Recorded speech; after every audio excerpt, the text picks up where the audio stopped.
আসসালামু আলাইকুম প্রিয় দর্শক, সিলেট থেকে সরওয়ার আলমকে সরিয়ে দেওয়া হয়েছে। সরওয়ার আলম সিলেটের ডিসি ছিলেন এবং ওনাকে ডিসি পদে নিয়োগ দেওয়া হয়েছিল 2025 সালে, যখন নাকি ওই সাদা পাথর চুরি এবং লুট হচ্ছিল। সেই যে সংকট তৈরি হয়েছিল, সেই সংকটকে সামাল দেওয়ার জন্য সরওয়ার আলমকে সেখানে ডিসি পদে নিয়োগ দেওয়া হয়েছিল এবং নিয়োগের পর উনি সেই সংকটকে সামাল দিয়েছিলেন এবং খুবই সাফল্যের সঙ্গে উনি গত এক বছরের মতো প্রায় এক বছর, কারণ গত বছরের অগাস্টে তাকে নিয়োগ দেওয়া হয়েছিল এবং এই বছরের জুন মাসে তাকে সরিয়ে দেওয়া হলো 10 মাসের মাথায়। এবং এই তাকে সরিয়ে দেওয়া হলো, এটা কি কোনো রুটিন ওয়ার্ক ছিল? হতে পারে, কিন্তু রুটিন বদলিত হয়। কেউ তো আর অনন্তকাল এক জায়গায় থাকেন না।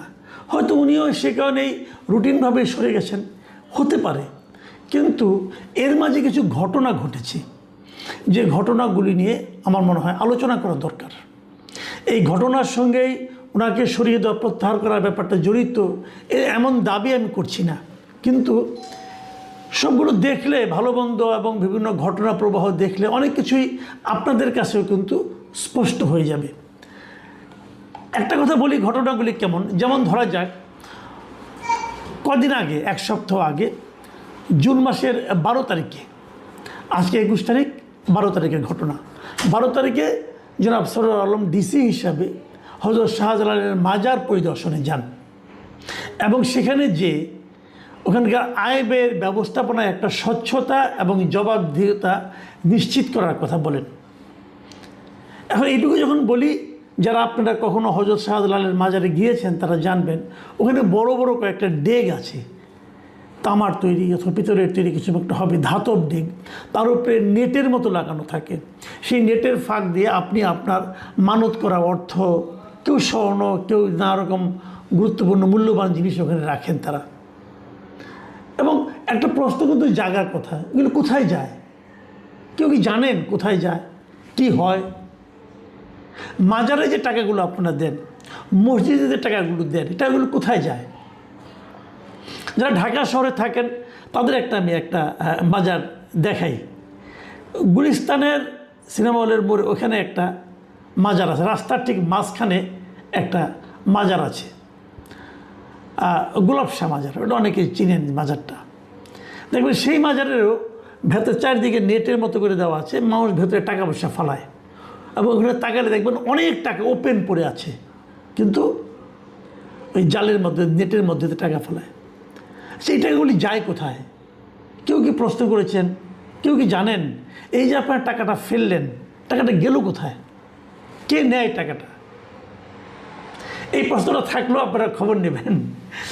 আমি বলে দেই, এই টাকাটা যায় হলো, ঢাকারটা যায় হলো সিটি কর্পোরেশনের কাছে। সিটি কর্পোরেশনের কাছে যায় এই কারণে, সিটি কর্পোরেশন এই মাজারটা দেখভাল করে, এই মাজারটা রিপেয়ারিং, এই মাজারটার এখানে থাকা এবং ওখানে গুছিয়ে রাখা, পরিষ্কার পরিচ্ছন্ন রাখা, এগুলো সিটি কর্পোরেশনের কাজ। সিটি কর্পোরেশনের টাকাগুলো নিয়ে যায় বিভিন্ন সময় এবং সেটা দেশের সরকারের, নাগরিকদের নানা ধরনের উন্নয়নমূলক কাজে ব্যবহার করা হয়। প্রশ্ন হচ্ছে, সিলেটের এই টাকাটা যায় কোথায়? সিলেটের এই টাকাটা, সিলেটের এই যে ওখানে দুটো বড় বড় মাজার আছে, শাহজালাল মাজার এবং শাহপরানের মাজার। এই দুটো মাজারে যত মানতের টাকা পয়সা, অর্থ, দান খয়রাত যা আছে, দান বাক্সে যা থাকে, এগুলো কিন্তু সরকার নিয়ন্ত্রণ করে না, জেলা প্রশাসন নিয়ন্ত্রণ করে না, এগুলো নিয়ন্ত্রণ করেন খাদেমরা। ওখানে যারা খাদেম আছেন, খাদেমদের একটা বড় গোষ্ঠী আছেন, ওনারা এই টাকাটা ওঠান এবং এই টাকাটা ওনারা বাজারের উন্নয়ন কাজে ব্যয় করেন এবং যে মাজারকে পরিষ্কার পরিচ্ছন্ন রাখার জন্য ব্যয় করেন। যারা এগুলি করেন তাদেরকে পারিশ্রমিক হিসেবে কিছু দেন এবং খাদেম হিসেবে যারা আছেন তাদের বংশধর এবং আত্মীয়, তারাই কিন্তু টাকাটা আসলে নিজেরা ভাগ বটরা করে নেন এবং তারা মাজারটাকে দেখভাল করেন। এই হলো গিয়ে ফরম্যাটটা। এখন সরওয়ার সাহেব বলেছেন যে না, এভাবে চলবে না, এটাকে জবাবদিহিতার মধ্যে আনতে হবে। কত টাকা এখানে জমা হচ্ছে তার একটা হিসাব থাকবে, টাকাটা ব্যাংকে জমা হবে, তারপর ব্যাংকের থেকে যা যা লাগবে, মাজারের কাজে যা যা প্রয়োজন হবে, ব্যাংকের থেকে তুলে সেটা করতে হবে। এটা আসলে একটা অনেক দিন ধরে চলে আসা যে প্রথা, সে প্রথার সঙ্গে সাংঘর্ষিক। মানে সিলেটের এই হযরত শাহজালালের মাজারে এই পদ্ধতিতে কখনো হয়নি, এতদিন ওই খাদেম পদ্ধতিতে চলেছিল। এটা হওয়াতে একটা বড় ধরনের, এটাকে অনেকে হয়তো লজিক্যাল বলবেন, আমি নিজেও মনে করি যে সারোয়ার সাহেব যে কাজটা করেছেন সেটাই লজিক্যাল, সেটাই হওয়া উচিত। কারণ বাংলাদেশের যে আইনও তাই বলে। বাংলাদেশে কিন্তু মসজিদ মাজারগুলো কীভাবে চলবে তার কিন্তু একটা আইন আছে, সেই আইন অনুযায়ী এগুলো জেলা প্রশাসনে দেখার কথা। কেবল তাই নয়, আমি আপনাদের আরও একটা আইনের কথা বলি। আপনি যদি শরীয়ত মোতাবেক আইনটা ধরেন, ইসলামী শরিয়ার কথা বলেন, একটা কথা মনে রাখবেন, মাজারে অথবা মসজিদে যখনই আপনি যা কিছু দেবেন, দেওয়ার সঙ্গে সঙ্গে সেই জিনিসটার ব্যক্তি মালিকানা লুপ্ত হয়ে যায়, সেটা তখন আল্লাহর সম্পদে পরিণত হয়। এই জন্য এটা আল্লাহ, এর মালিকানা, মূল মালিকানা তখন আল্লাহর উপর ন্যস্ত হয়, যেটাকে বলা হয় ওয়াকফ টু আল্লাহ।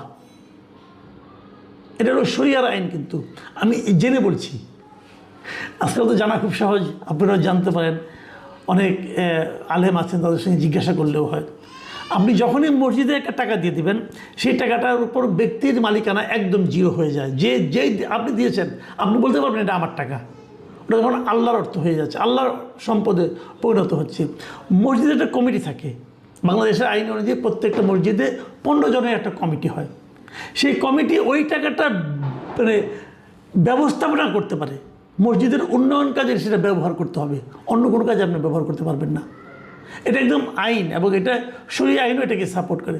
মাজারের ক্ষেত্রেও একই কথা। বাংলাদেশে মাজার কীভাবে, বড় বড় মাজারগুলি কীভাবে পরিচালিত হবে সে ব্যাপারে কিন্তু সরকারের একটা আইন আছে, এবং সেই আইনটা এভাবেই। আবার অনেক জায়গায় এরকম আইন নাই, যেমন আপনার আজমির শরীফে যে আইনটা আছে ওটা কিন্তু ওখানে কিন্তু খাদেমদের নিয়মটাই চলে।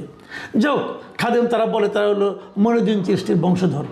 বাট এখানে যে সমস্যাটা হয়েছে, এই যে হযরত শাহজালাল আলাইহিস সালাম উনি বিয়েই করেননি জীবনে, ওনার কোনো সন্তানও নেই, কাজে ওনার কোনো বংশধর কিংবা ওয়ারিস নেই, এটাই রিয়েলিটি।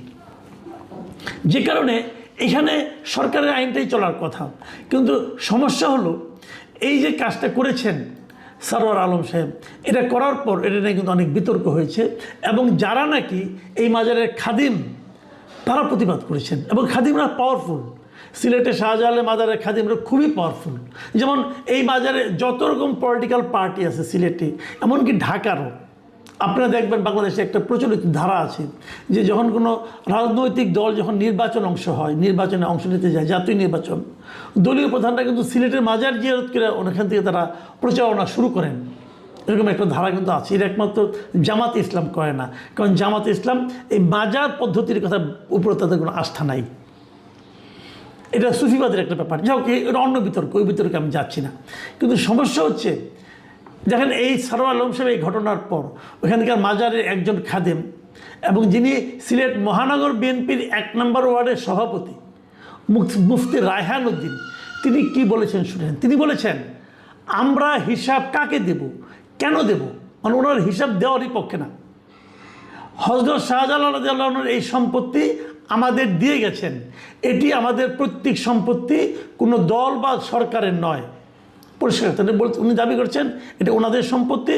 হযরত শাহজালাল রাদিয়াল্লাহু নাকি ওনাদেরকে দিয়ে গেছেন। কবে দিয়ে গেছেন? হযরত শাহজালাল রাদিয়াল্লাহু মারা গেছেন আজকে থেকে ধরেন আপনার 1400 সালের মধ্যে মারা গেছেন, তো 600 প্রায় 1200 বছর আগে,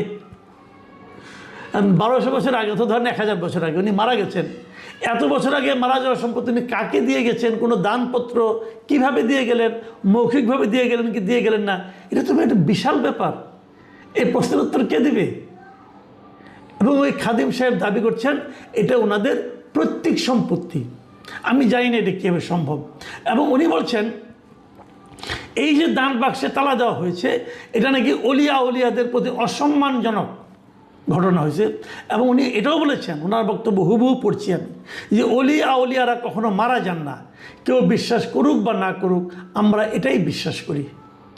আমি একটা জিনিস বুঝতে পারছি না, যদি কেউ বিশ্বাস করেন যে কেউ মারা যায় না, অলিয়ারা মারা যায় না, এই বিশ্বাসটা কি ইসলামের সঙ্গে সঙ্গতিপূর্ণ নাকি সাংঘর্ষিক? মারা যায় না। আমাদের মহানবী হযরত মুহাম্মদ সাল্লাল্লাহু আলাইহি ওয়াসাল্লাম উনি মারা যান নাই, অলিয়ারা কি ওনার চেয়েও বড়? আমি জানি না, আমি বলতে পারবো না। আমরা খুব ক্ষুদ্র মানুষ, কি বললে বা কোন বিপদে পড়ে যাই। কিন্তু আপনারা